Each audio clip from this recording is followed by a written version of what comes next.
What people don't see is the way that both campaigns try to minimise damage, and they try to manage the journos as much as possible. And Trudy points out, Andrew, that they really do everything they can to shut down a follow-up question, because that's where the danger is for the leaders. Right? Yeah, Morrison started this, one question per journo. Yeah. And Albanese's now made an art form of it, and it is unfortunate. And you know, he's been slow in accepting interviews. I'm hopeful I can get one with him in the next couple of days. I've been talking to their people about it. Okay. But that's the sort of scrutiny that you should invite. That's right. If there's an election campaign on, because it's an important choice for the nation. And frankly, what have you got to hide in terms of tough questions? And this was my whole point with Monique Ryan last week. I mean, I know she already said no to us on live television. All I asked her was how the campaign was going.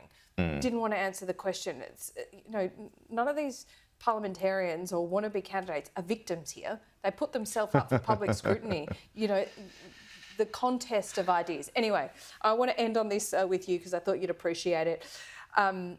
The debate last night with Channel 7, weirdly, Anthony Albanese wanting to be confident but cautious in the last week of the campaign, saying he doesn't even know whether Donald Trump has a mobile phone. Well, Mick Mulvaney cleared it up for us today.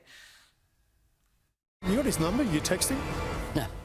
I'm not sure that he has a mobile phone, the US president. We're not good enough to have Trump's mobile number, or he doesn't have one. I don't know, but I know that. Do you have Keir Starmer's number?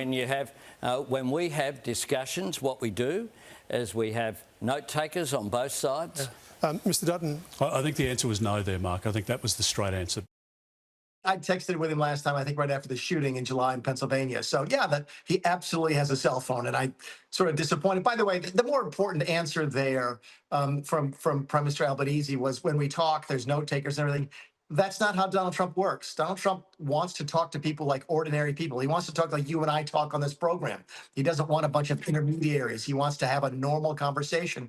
And the world leaders who do well with Donald Trump are the people who realize that and treat him like a normal person and don't go through official channels with note takers and interpreters. Of course, you guys don't have that because mostly you speak English.